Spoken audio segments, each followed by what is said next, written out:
Nadia had been at the table for 22 minutes. She knew because she checked her phone at minute 7, minute 13, and minute 22. Not because she was nervous. She didn't get nervous. She checked because she was doing math. How long before leaving stopped feeling like defeat and started feeling like sense. The restaurant was called Oleander. It was 3 blocks from her own. She'd picked it on purpose, some idea that a neutral location made a first date feel less calculated. Now she was sitting at a table for 2 at Oleander, alone, wearing the green dress she'd bought 2 months ago and never found an occasion for, drinking sparkling water and rearranging the fork she'd already rearranged twice. Derek was not coming. She knew this the way you know when milk has turned. There's a moment where you're still telling yourself it's fine, and already knowing it isn't. Derek had gone quiet on the app at 7:14 p.m. His reservation was for 7:30. It was 7:52. Nadia picked up her water glass, set it down, and decided she would finish the glass and leave. No scene, no text. Just the green dress and the quiet walk back to her own restaurant where she actually belonged. She was halfway through the water when the girl hit her table. Not bumped. Hit. Full body, both hands landing on the edge, the water glass going sideways. Nadia caught it on reflex, one hand shooting out before her brain registered what was happening. The girl was maybe 16, out of breath, her eyes doing the thing eyes do when the body is running on fear, and nothing else. She grabbed Nadia's wrist with both hands and dropped her voice to almost nothing. Please pretend you're my mom. Nadia looked at her, then past her, to the man moving through the crowded restaurant. He was maybe 40, well-dressed, the smile already arranged on his face before he reached them. Not a searching smile. A claiming one. The smile of someone who already knew where he was going and expected to find exactly what he left there. Nadia didn't think about it. She pulled the chair out with her foot, put her arm around the girl's shoulders the moment she sat down, and leaned in like they'd been mid-conversation since 7 o'clock. The man stopped at their table. Mia. He said it warm, like relief. There you are. Nadia looked up at him. Can I help you? Not, do you know my daughter? Not, who are you? Just that. Flat. The man's smile didn't move, but something behind his eyes recalibrated. He looked at Nadia. He looked at Mia tucked against Nadia's side. He looked at Nadia again. Sorry, he said. Wrong table. He left. The girl, Mia, sat absolutely still for a moment. Then her hands started shaking. Not a little. The full body kind, the kind that happens when your nervous system finally gets the message that the thing you were afraid of didn't happen. Nadia kept her arm where it was. She signaled the waiter with her free hand. What do you want to eat? Mia stared at her. What? Food. What do you want? Nadia slid a menu across the table. You're sitting here. You might as well eat something. Mia stared at the menu for 3 seconds and ordered the pasta. She was still shaking when it arrived, but she ate it. Nadia ordered herself a proper meal since she was apparently staying, and they sat there in the middle of a restaurant full of people having normal evenings, and Mia shook and ate and slowly, over the course of 40 minutes, stopped shaking. She told Nadia her name. She didn't say anything else about the man, and Nadia didn't ask. At the end of the night, Nadia walked her to a cab, paid the driver up front, gave Mia her number and said, "Text me when you're home." She meant it as punctuation. The end of the thing. She walked back to Oleander's Mirror 3 blocks away, changed out of the green dress in her office, and spent an hour on closing inventory, because that was the kind of thing that made sense. Her phone buzzed at 10:47 p.m. I'm home. Then, at 11:02, a meme. Nadia looked at it and laughed out loud in the empty restaurant, the sound bouncing off the walls. She locked the front door, stepped out into the October air, and looked up the street. A black car sat idling directly across from Oleander's Mirror. She hadn't seen it when she came in. It wasn't there when she arrived at work. The windows were dark. She stood on the sidewalk and looked at it for 5 full seconds. Then she went back inside, locked the deadbolt, and called her kitchen manager. Daesung Yu hadn't followed Mia home. He'd followed Nadia. Before we get into the story, if you're new here, welcome. Hit that like button, subscribe so you don't miss what's coming, and drop a comment telling me where in the world you're watching from. I love seeing where this community reaches. Now, let's get into it. Mia showed up on a Thursday. Nadia was in the middle of prepping for the dinner rush when her hostess came back and said, "There's a teenager at the door asking for you." Nadia wiped her hands, went out front, and found Mia standing in the entrance of Oleander's mirror with her school bag on one shoulder and the energy of someone who had decided to do this before she could talk herself out of it. "I just wanted to say thank you," Mia said. "In person." "You already texted me thank you," Nadia said. "I know." Mia looked around the restaurant. "This place smells really good." Nadia fed her. Mia stayed until 7. She came back Friday. Then again the following Monday. By the second week, she was coming every day after school, dropping her bag at the same corner table, doing homework badly, and watching the kitchen like it was television. Nadia's staff started setting a plate aside for her without being asked. The restaurant was a different world from the penthouse in the financial district where Mia lived with her father and their housekeeper, and the particular silence that settles into a house where someone used to be and isn't anymore. Oleander's mirror smelled like brown butter and cardamom and garlic hitting a hot pan. Someone always had music on. Nadia's sous chef argued with a prep cook about something every single afternoon and then shared a meal with him at the end of service like nothing happened. It was loud in a way that felt alive instead of overwhelming. Mia started helping close up. She was bad at it and tried anyway, which Nadia respected. They talked. Not about anything serious at first. Mia's animated series, Nadia's Worst Customer, a genuine 15-minute debate about whether pineapple had any legitimate place on food at all. Mia was sharp in the way teenagers get when they're smart and haven't been told to soften it yet. Nadia was direct in the way adults get when they stopped caring about being liked. They matched each other, without meaning to. Then one afternoon, Mia came in with her nail polish chipped on every finger. Not 1 or 2. All 10, like she'd noticed it 3 weeks ago and hadn't gotten around to it. Nadia looked at her hands across the prep counter. "Hold on." She came back from her office with a basket of nail polish. No business reason for it to exist in a restaurant. It was there because Nadia was that person. Every shade from dark burgundy to a yellow that had no right being as bright as it was. She pulled 2 stools to the counter, spread a paper towel down and said, "Pick." Mia looked at the basket for a long time. She picked black for the base and gold for the tips. Nadia picked a deep plum. They sat side by side painting each other's nails badly and talking, and at one point Mia laughed so hard she smudged her entire left hand and had to start over. Neither of them made it a big deal. It was the first afternoon in a long time that Mia was just a girl doing something ordinary. 2 weeks after that, Mia arrived with a YouTube tutorial on her phone and a bag from 3 different stores. Box braids. She'd wanted them for months.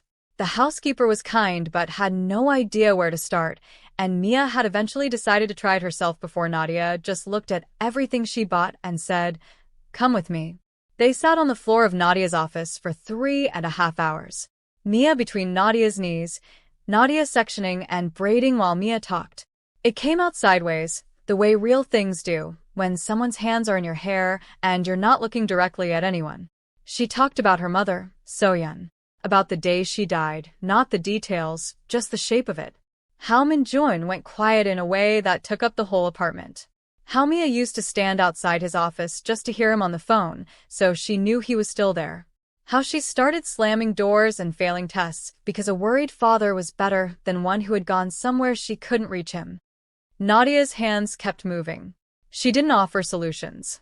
She didn't say, "I'm so sorry" on a loop. She braided and listened and passed Mia a granola bar from her desk drawer at some point without making it mean anything. When it was done, Mia stood in front of the small mirror on the office wall. She went quiet for 10 full seconds. "I look like myself," she said. Nadia looked at her in the mirror. "You always did." Mia turned around and hugged her hard and sudden, the way teenagers hug when they don't have the words for the thing they mean. Nadia held her back the same way. They stayed like that for a moment, and then it was done, and Nadia started cleaning up the hair supplies and Mia helped, and neither of them said anything else about it. When Minjun's car pulled up that evening and he came to the door, he stopped. He looked at Mia's braids. He looked at her face, Really looked the way he hadn't managed to in months, because looking directly at Mia lately meant looking at how much she needed things he didn't know how to give. Something moved through his expression that he didn't cover up. He looked at Nadia. Nadia was in the kitchen doorway with her apron on. She nodded once. Minjun nodded back. Mia watched both of them and stored it somewhere. That same week, Minjun noticed Mia's grades had stopped falling. He noticed she stopped slamming the cabinet over the sink. He noticed her burning things on the stove and leaving evidence everywhere, and when he asked where she learned to make that stir-fry, she said, "My friend Nadia, the same way you say the sky is blue." He went to Oleander's mirror on a Wednesday and told himself it was just to see the place. He found a corner table and ordered the braised short rib. He was reading nothing on his phone when Nadia came out of the kitchen, scanned the dining room, and walked to his table without hesitation. She put a small dish of roasted vegetables in front of him that he hadn't ordered. "You looked like you needed it," she said, and walked back to the kitchen. Minjun stared at the space she left. He was going to come back. He already knew it. He came home that night to find Mia's room light on, door half open. Her desk was visible from a hallway. He was about to walk past when something on the desk stopped him. A printed screenshot, face down at the edge, half hidden under a textbook. He picked it up. 3 words on a dark background, from an account name he didn't recognize. "I see you." Minjun stood in the hallway with the paper in his hand. He didn't know the name yet. Didn't know this had been going on for months. Didn't know that the man from the restaurant knew exactly where his daughter spent her afternoons. He only knew something was wrong, and that he was already 3 months behind it. Minjun came back on Friday. He told himself it was because the short rib was good. That was a lie, and he knew it before he finished the thought, but he kept it anyway because the truth, that he had spent 3 days thinking about a woman who put food in front of him without asking and walked away, was not a truth he was ready to hold in his hands yet. He came back Friday, then the following Tuesday, then Thursday, then twice the week after that. Each time, Nadia came out of the kitchen at some point and ended up at his table. Not by design. It just kept happening. She'd sit across from him with a glass of water or a plate she was tasting, and they would talk. Really talk. Not the kind of conversation Minjun had become used to, people calibrating every word for what he owned and what he could do for them. Nadia spoke to him like he was just a man at a table. She disagreed with him, without apology.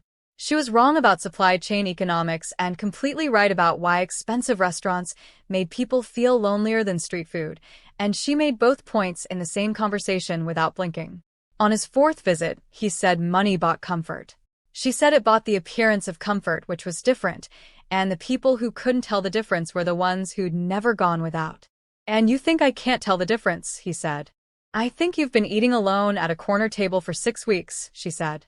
"So, I think comfort is more complicated for you than your portfolio suggests." Minjun looked at her. She looked back, no apology in it. He came back 2 more times that week. The 6th visit he brought Mia. He told himself it was because she asked. Mia had not asked. He'd mentioned he was going and she'd grab her jacket before he finished the sentence, which was its own kind of answer. Watching Mia at that table with Nadia, the way she talked, unguarded, the way she laughed and then leaned across and fixed the collar of Mia's jacket without thinking, and Mia let her. Minjun felt something he didn't have a word for. He'd been trying to reach his daughter for 2 years through the correct channels. Good schools, a good home, therapy she stopped attending after 4 sessions. Nadia reached her by painting her nails badly and braiding her hair on an office floor. He cataloged this the way he cataloged everything, quietly, with growing alarm at what it meant about him. The 8th visit, his hand landed on Nadia's over the bread basket. Neither of them moved. 1 second. 2. 3. His phone rang, and he answered it because answering it was easier than what came next. When he looked back at the table, Nadia had her water glass in her hand and was looking at the other side of the room. That was the night he understood he was in serious trouble. The 10th visit, the restaurant was dark. Closed sign on the door. Music loud inside. Staff visible through the glass laughing at something. Minjun stood on the pavement. Nadia appeared at the door, looked at him through the glass, and let him in anyway. He spent the next 2 hours behind her counter. She stood beside him and walked him through her brown butter sauce, correcting his wrist angle, her hand over his when he got it wrong. Her sous chef, Brixton, was watching from across the kitchen with the expression of a man trying very hard not to say anything. He failed twice. At the end of the night, Minjun walked Nadia to her car. The street was quiet. He stood beside her at the driver's door and looked at her, and the thing that had been building for 6 weeks sat right there between them, large and obvious and patient. "I don't know what this is," he said. Nadia looked at him for a moment. "Yes, you do," she said, and got in the car. The 11th visit, he kissed her. She was sitting across from him at his corner table, and he leaned across, and it was soft and brief, and over in 4 seconds. He pulled back, sat straight. The expression on his face closed like a door being shut from the inside. "I shouldn't have done that," he said. Nadia was still for 1 second. Then she stood up, picked up his glass, and said, "Good night, Minjun." She walked back to the kitchen with a steady step and a straight spine. She cried in the walk-in refrigerator for 6 minutes. Cold air, no sound, hands pressed flat against the metal shelf until she was done. Then she washed her face and went back to work. That same night, Minjun sat in his car outside the restaurant for 20 minutes before he could make himself drive. The street was empty by the time he left. What he didn't see was Brixton coming out the side door with trash bags, stopping at the front entrance, and finding a note tucked under the door. No envelope. No name. Neat handwriting, deliberate and careful. "She's not yours to keep coming back to." Brixton stood on the pavement holding the note for a long moment. Then he went back inside. The morning after the kiss, Nadia rearranged her office. She moved the desk 2 feet to the left and reorganized the shelving and stayed an hour later than usual doing inventory that didn't need doing. This is what Nadia did when her internal life got too loud. She put her hands on something physical and moved it. Brixton watched her do all of this and said nothing until she started restacking a shelf that was already correctly stacked. "Call him," he said. "Focus on your hollandaise," she said. "My hollandaise is perfect." "Then go focus on something else." Brixton leaned against the doorframe. "You've been reorganizing for 40 minutes, Nadia. This shelf has been wrong for 3 months. The shelf was fine." He looked at her. "You kissed." She pointed at the door. Brixton left, but he looked back once, and his face said everything he was keeping to himself. Nadia was not a woman who let men make her feel small. She'd earned that, specifically and at real cost. But Minjun hadn't made her feel small. He'd made her feel seen, and then retreated from it so fast, she was left standing in the restaurant wondering if she'd imagined the whole 3 seconds. That was almost worse. You can defend against cruelty. You cannot defend against a man who means it and then decides not to. She put a counter between them, not a physical one. She stayed warm. She stayed professional. She came to his table when he came in, which he kept doing, and talked to him the same way she talked to all her regulars, present, attentive, easy. She just didn't sit down uninvited anymore. She kept a distance that had no name and couldn't be called out, and they both knew exactly what it was. Minjun kept coming. For years of learning how to stay inside his own walls, and he could manage to stay away from a restaurant 3 blocks from where he'd parked his car 6 weeks ago. He came in, he sat at his corner table, he ordered his food, and he watched Nadia keep the distance between them with the same steadiness. She did everything. He didn't push it. That would require acknowledging what he'd done, and acknowledging it would require sitting in it, and sitting in it would require being the kind of man who let himself need something. He wasn't there yet. He wasn't sure he knew how to get there. Mia watched all of this and understood exactly what was happening, which was both accurate and completely unhelpful to the situation. She started saying Nadia's name at dinner the way you say a name you're hoping plants itself. She left the restaurant's matchbook in her father's jacket pocket. She suggested once, with too much casualness, that the 3 of them have dinner together. Minjun said, "We'll see." He said we'll see the way he said it when the answer was no, and he didn't want to fight about it. Mia cleared the table and revised her strategy. 3 weeks passed. Nadia launched a new menu section. Worked 18-hour days back to back. Brixton said she was going to burn herself out, and she said the restaurant needed it, and he said the restaurant had been running fine for 2 years, and asked whose need they were actually talking about. One more word, Nadia said, and I'm pulling your dish from the menu. You wouldn't. Try me. He didn't try her. But he was right, and they both knew it. On a Friday evening, the dinner rush was 20 minutes from starting, and Nadia was behind the pass, checking a new sauce. The dining room was filling. She wasn't looking at the door when it opened. She felt Minjun register it before she looked up.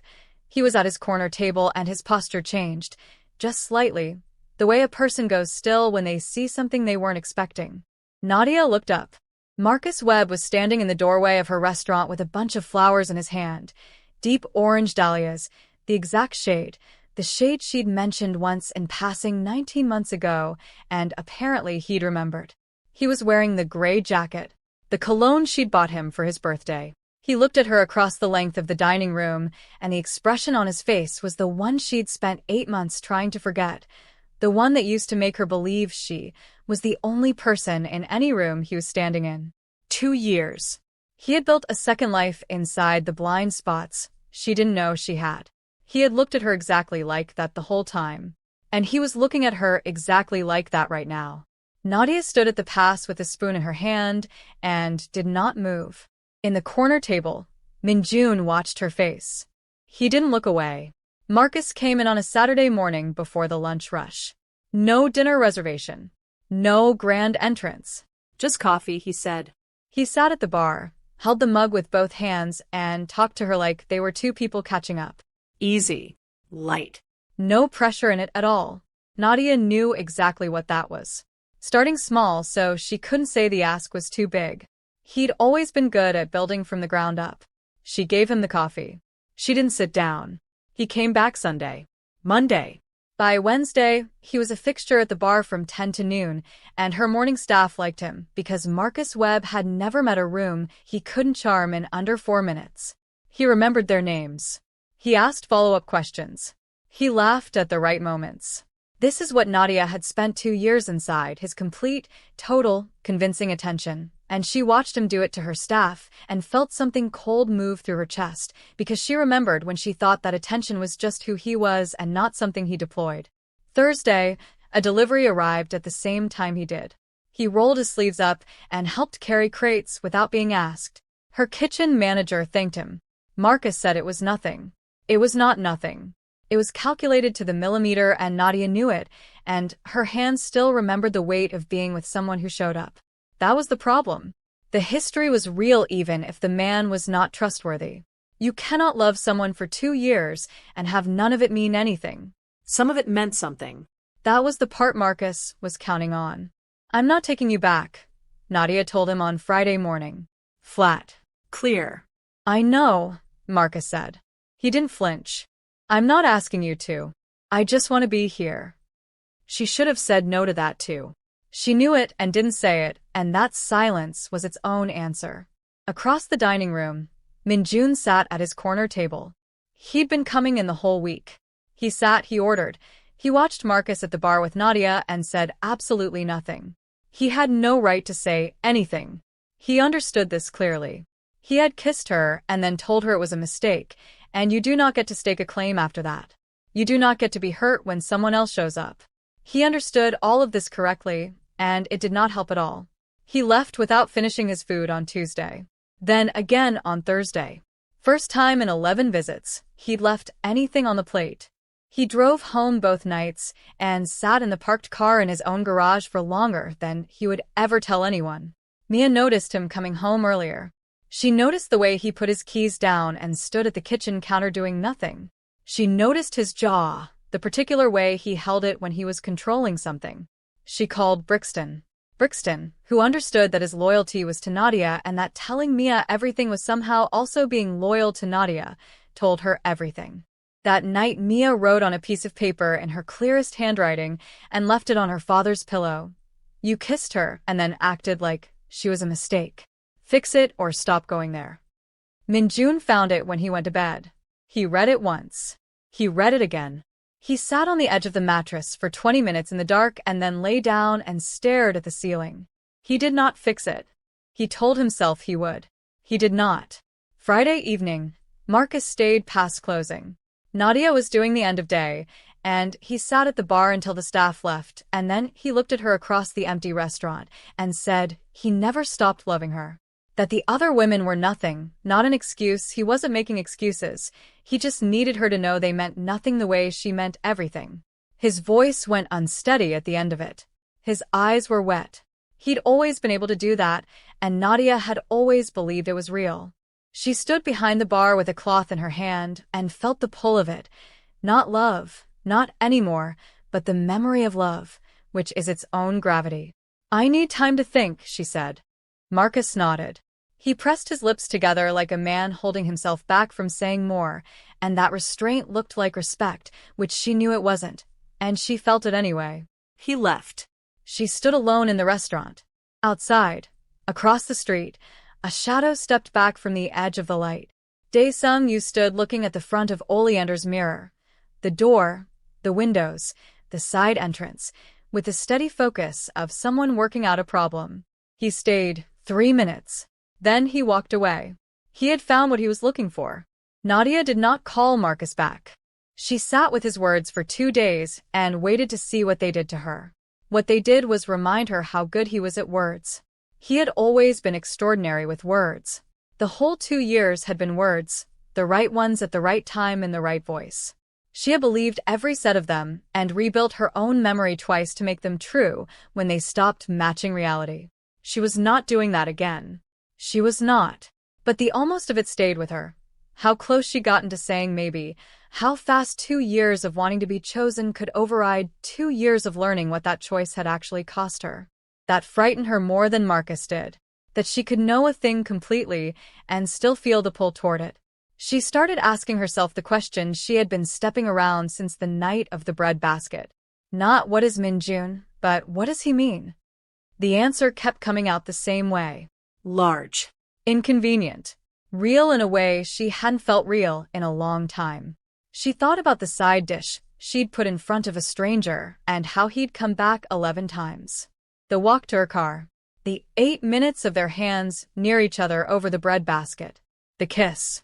Then his face afterward. The way it closed, fast and deliberate, like he needed to get back behind glass before she could see the rest of it. That was the problem with Minjun. The feelings were real. But real feelings from a man who could not stay open were not a safe place to build anything. She knew that. She had built something with Marcus, who was present and warm and attentive, and watched it hollow out from the inside. She was thinking about all of this on a Tuesday afternoon when Mia texted her a reminder about the school showcase.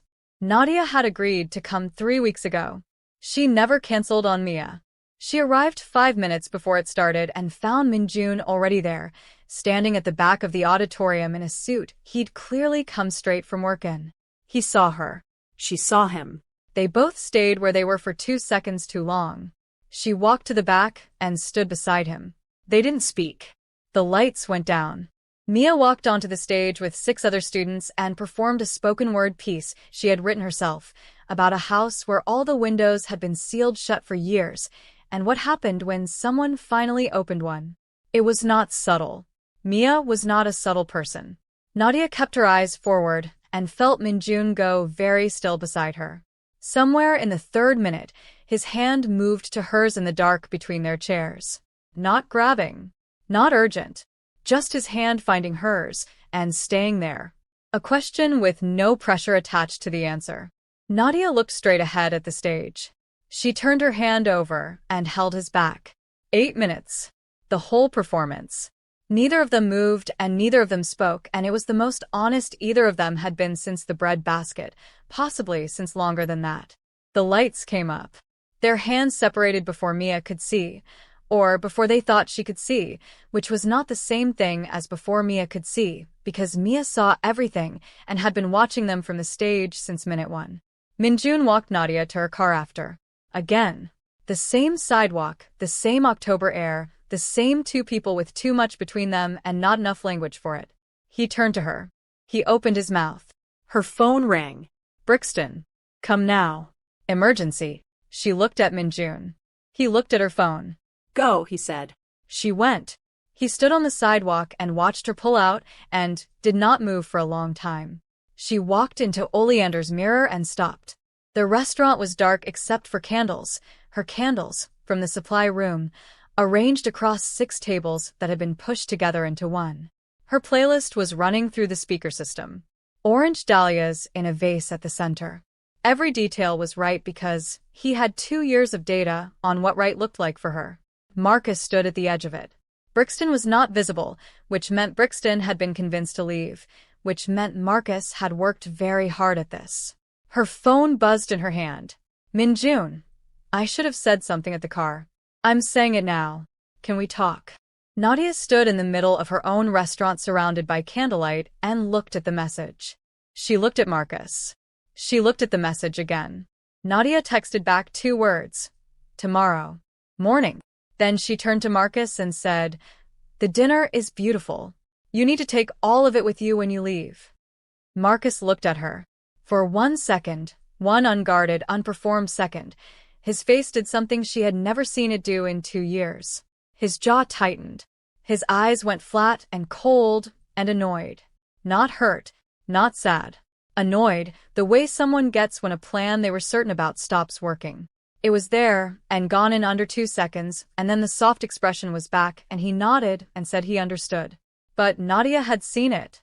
She filed it in the part of her brain that had been quietly collecting evidence for 2 years without her permission. Said goodnight. Waited until he was fully out the door before she sat down on a kitchen stool and pressed her hands together between her knees. She had spent 2 years loving a man whose real face appeared for less than 2 seconds at a time. She had just seen it again. She was done. Minjun arrived at Oleander's mirror the next morning at 7:45. The city was still gray. Nadia unlocked the door herself and let him in and made coffee without asking how he took it, because she already knew 3 months of watching him had settled that detail long ago. They sat across from each other at the corner table. His table. Minjun wrapped both hands around the mug and looked at it for a moment and then started talking. Not the version he gave in boardrooms. Not the clean, contained summary. He told her about So-Yun in the way you tell something when you have been storing it somewhere without ventilation for 4 years and the pressure has finally exceeded the container. He was at a board meeting. She called once, and he didn't pick up because he was mid-sentence in a presentation, and he thought he'd call her back in 20 minutes. He never got to call her back. That was the fact he lived inside, every day. Not the loss itself, the 20 minutes before it, when he could have answered and didn't. He didn't cry at the funeral because Mia was standing beside him, and he could feel her shaking, and he decided that if he held himself still enough, she could hold on to that. He held himself still for 4 years, and at some point still became the only thing he knew how to be. And then you put a side dish in front of me and told me I looked like I needed it, he said. And I didn't know what to do with that. Nadia listened without moving. When he stopped, she didn't rush to fill the silence. Then she talked. 2 years with Marcus. Not the story she told people, the real one. The version where she started doubting her own eyes 6 months in and spent another 18 months convincing herself that doubt was her problem to fix. She described watching herself get smaller in real time and not having language for it until it was already done. She built Oleander's mirror with money she saved for 3 years because she needed one thing she could look at and know for certain was exactly what it appeared to be. I am not easy to trust, she said. I need you to know that up front. I know, Minjun said. I'm not asking for trust you don't have yet. He reached across the table and took both her hands. His grip was steady. I'm not Marcus. I can't prove that today. But I'm asking you to let me show you. Nadia looked at their hands. Looked at him. The small smile came, the real one. You have a bread basket's worth of time, she said. What followed was 3 weeks that neither of them would ever be fully able to describe to another person without it sounding smaller than it was. Minjun showed up to help close on a Thursday when he had a 6 a.m. flight the next morning. He said nothing about the flight. Nadia found out from Mia and was furious for 20 minutes and grateful for longer. He renegotiated 2 of her supplier contracts without telling her, just fixed it because the margins were wrong and he couldn't see a broken system and leave it. She called him from the walk-in refrigerator to yell about it. He listened to the whole thing and said, The numbers were bad, Nadia. She hung up. He was right. She hated it. She started keeping his order ready, without being asked. He noticed and said nothing. Just sat down and ate and looked at her like a man who had stopped trying to find reasons to leave. He took her to dinner, somewhere new, not Oleander's Mirror, and afterward they walked along the water, and he stopped and kissed her properly. Not brief. Not apologetic. Long and decided, the kind of kiss that has no exit strategy built into it. Nadia kissed him back with everything she had. 3 weeks. The best 3. Then Marcus went to Mia's school. He waited outside at dismissal, which was already a violation that Mia didn't have the framework to name yet. He was warm and concerned, and he told her a story, that he and Nadia had been working through things privately, that Minjun had inserted himself into something he didn't understand, that Nadia cared about Mia too much to say anything that would hurt her father. He built the story carefully, one reasonable-sounding piece at a time, until it had weight. Mia was 16. She was sharp and perceptive, and she had never had a mother to sit her down and explain the specific way charming men construct lies to sound like concern. She didn't believe all of it. She believed enough. She came home quiet. She was warm enough to Nadia that nothing was obviously wrong. But she stopped texting first. Stopped lingering after dinner. Nadia felt it the same day it started, a shift with no explanation, a door that wasn't quite closed, but wasn't open the way it had been. She asked Mia directly. Mia said, "I'm fine." First time she'd said it, and not meant it. Neither Nadia nor Minjun fought. Nothing dramatic happened. What happened was quieter and more damaging, a slow withdrawal on both sides, fed by Mia's distance and the uncertainty it planted. Nadia began wondering whether she was good for this family, or just good for disrupting it. Minjun's emotional vocabulary was still new, and he didn't know how to name what was happening fast enough to stop it. The 3 weeks began to feel distant. Nadia was alone in her apartment on a Tuesday night when her phone rang. "Brixton, you need to come in." "What happened?" A pause. Dae Sung-yu is sitting at the counter. He's asking for Mia. Nadia did not call Minjun. She drove to the restaurant, parked, walked in through the front door in her off-duty clothes, jeans, old jacket, hair loose. No apron. No performance. Her face had gone somewhere completely still. The dining room had 7 customers. Brixton was behind the pass, watching the counter the way you watch something you don't want to turn your back on.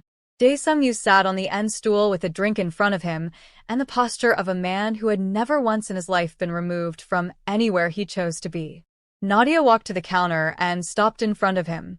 "This is the last time you will ever sit in my restaurant," she said. Quiet. No performance in it. Dae Sung looked at her. He smiled, the practiced one, the one built for women who were going to back down. "I just want to talk to Mia," he said. "You don't have to make this." "She is not here," Nadia said. "And you're going to leave." He leaned forward on the stool and dropped his voice and said something to her that was designed to make her feel small and afraid and aware of the difference in their sizes. He said it like he'd said it before to other women, and it had worked. Nadia reached across the counter, gripped his collar with one hand, and pulled him off the stool. Brixton told this story for years afterward. He described the next 4 minutes in detail, every time, the part where she marched Dae Sung to the back corridor, the cast-iron pan that was already in her other hand from the hook by the pass, and the specific sound of a man who had spent years frightening people discovering that this particular woman was not in that category. When the police arrived, Dae Sung was zip-tied to a chair with kitchen twine. His composure was completely gone. Nadia was at the pass plating the chocolate torte because 7 customers had ordered dessert, and they were not going to wait. Minjun got the call at 6 p.m. He arrived at 6:14. Mia was already there. The school had called her when the police arrived, and she had come because Nadia was where she went when things went wrong, and she knew it without thinking about it. She was wrapped around Nadia's side, face wet, crying the way she hadn't cried since her mother's funeral. Everything Marcus had said to her outside the school, every word of his careful, constructed story, had just collapsed. Nadia had not known about Marcus's visit. Nadia had not known what Mia was carrying. She had come to this restaurant anyway, alone, and stood between Mia's world and something that wanted to damage it. Minjun stood in the doorway of Oleander's Mirror and looked at all of it. He crossed the room and cupped Nadia's face in both hands, right there, in front of the officers and his daughter and the kitchen staff. "I was wrong," he said. "I knew exactly what it was. I knew from the breadbasket." "The breadbasket," Nadia said. "The breadbasket," he said. Mia, across the room, exhaled. But Nadia stepped back. Carefully. Both hands coming up to wrap around his wrists and lower them gently. "Minjun," she said. "Not like this." She walked back into the kitchen. He stood there. Mia appeared beside him, face still wet, watching the kitchen door. "You keep letting her walk away," she said. Minjun looked at his daughter, then at the door. "Not this time," he said. He pushed through the kitchen door. Nadia was standing at the steel counter with her back to him, hands braced flat on the surface. Not working. Just standing. Breathing. He said her name. She didn't turn around. "Tell me what you need from me," he said. "I will do it. Whatever it is. Tell me." The kitchen was quiet. Outside, the dining room murmured. Nadia's hands pressed harder into the counter. "I need you to be sure," she said. Her voice was even, deliberate. "Because I can survive a lot of things, Minjun, but I cannot survive being someone's almost." He didn't answer immediately. The camera holds on the back of her head, her shoulders, the sound of him breathing in the doorway. Whatever he says next will decide everything.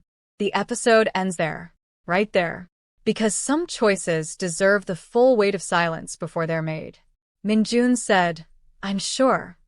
He said it to the back of her head because she hadn't turned around yet. Then he crossed the kitchen and came around to face her, stepping into her line of sight, so she couldn't avoid it, and said it again. "I'm sure, Nadia. I have been sure since the breadbasket. I was just afraid of it." Nadia looked at him. Her hands were still flat on the counter. Her face was doing something she was trying to control and not fully managing. "Afraid of what exactly?" she said. "Of wanting something again," he said. "Of being someone who needs things. I turned that off after Soyeon, and I thought that was survival. I didn't understand it was just a different way of losing." She didn't say anything. He didn't push. He just stood there in her kitchen and let the words be what they were. "Go home in June," she said finally. Not angry. Tired. "Let me think." He went home. For 3 weeks, he showed up in ways that asked nothing. The supplier contract he'd quietly renegotiated started reflecting in her invoices. He never mentioned it, and she never brought it up, but she ran the numbers and knew. He texted Mia every morning without exception, not long messages, just good morning, and occasionally a photo of something he'd seen on his commute that he thought she'd find funny. He came into Oleander's mirror twice a week and sat at his table and ate his food, and when Nadia came to check the dining room, he talked to her the way he always had, directly, no performance. And then he left without pushing for anything more. He was showing her. That was what he was doing. Showing her what present looked like, without pressure attached to it. Nadia watched all of this and said nothing and let herself feel it without deciding what to do with it yet. Mia had her own work to do. The morning after the confrontation at the restaurant, she walked out of school at dismissal, found Marcus's car parked where it had been the week before, knocked on the passenger window, and waited for him to unlock it. He looked surprised to see her. He smiled the warm smile. Mia got in, closed the door, and told him exactly what she thought of him. She was specific. She named what he had done. Going to her school. Building a story designed to make her doubt people who had not once lied to her. Using a 16-year-old as a tool because the adult woman he wanted wouldn't cooperate. She told him that she had grown up watching grief do real damage, and she knew the difference between a person who was hurting and a person who was running a strategy, and he was running a strategy and she was not going to be part of it. Marcus said her name in the gentle voice. "Don't," Mia said. He drove away. She stood on the pavement and watched until his car turned the corner. Then she called Brixton. "I need to fix something," she said. "I need your help." Brixton said, "Tell me everything." He didn't even pause. The plan was straightforward. Mia booked a reservation at Oleander's Mirror under 2 names for Thursday evening. She wrote a note on a piece of paper, no decorations, no dramatics, just her clearest handwriting, and left it on Nadia's office desk. He kept every single receipt. "Ask him." She texted her father. "Dinner Thursday. Oleander's Mirror. Don't be late. Don't wear the gray suit." Minjun read the text twice. He showed up Thursday in the navy jacket. He walked in to find the dining room empty of all other guests. One table in the center, candles lit, Nadia's playlist running low through the speakers. Nadia was standing in the middle of the room in her apron with a note in her hand. Her expression was somewhere between exasperated and completely undone, and she was not bothering to hide either. "Did you put your 16-year-old up to this?" she said. "She put herself up to it," Minjun said. "I just didn't stop her." He reached into his jacket and pulled out a folded stack of papers. Receipts, every one of them, printed, dated, from every visit to Oleander's mirror. He walked to the table and laid them down one at a time. 11 receipts. 11 evenings. Tuesdays that made no geographic sense. Thursdays when he had early flights the next morning. The one Wednesday he came in the rain and left his umbrella by the door and never came back for it. Nadia looked at all of them on the table. "I don't know how to be soft," Minjun said. "After so young, I forgot what it felt like to even want to be. And then you put a side dish in front of me that I didn't order and told me I looked like I needed it, and I've been trying to find a reason to leave ever since." He stopped. "I cannot find one. I have looked. Believe me, I have looked." Nadia's hand rested on the receipts. All 11. Every time he came back, when he didn't have to. "You always came back," she said. "Every time," he said. "And I'm done pretending I don't know why." He crossed the restaurant to where she was standing. She didn't step back. He took her face in both hands, carefully, the way you hold something you are certain about, and looked at her with nothing behind his eyes except exactly what he meant. "You are not someone's almost," he said. "You are the whole thing. You have always been the whole thing." Nadia looked at him for a long moment. The small smile came, the real one, the one that wasn't for everyone. She reached up and grabbed the lapels of his jacket and pulled him down to her. The kiss was nothing like the first one. The first one lasted 4 seconds and ended with an apology. This one had no apology in it anywhere. It had 3 weeks of patience and 11 receipts and 2 people who had both survived enough to know what real felt like when they were standing in front of it. From the kitchen window, Mia watched. Brixton was beside her eating a bread roll he had taken from the basket on the prep counter. They stood there watching Minjun and Nadia in the candlelight of a restaurant that smelled like brown butter and cardamom, and a Friday night that was going to be okay. "I did that," Mia said. "You did that," Brixton confirmed. "I'm incredible," Mia said. "Moderately," Brixton said. Mia took his bread roll. He let her have it. This is not a story about a perfect man becoming perfect. Minjun is still learning how to say things before they back up behind his teeth. He still checks his phone too much. He still goes quiet when he's overwhelmed and Nadia has to wait him out, which she does, impatiently, loudly, and with a side dish she puts in front of him without asking. It is not a story about a woman who healed and became easy to love. Nadia is still chaotic. She still scrubs counters when her feelings get too loud. She still needs to build things with her hands to know they're real. She gave Minjun the small real smile on a Thursday night in a candlelit restaurant, and that was the bravest thing she did all year.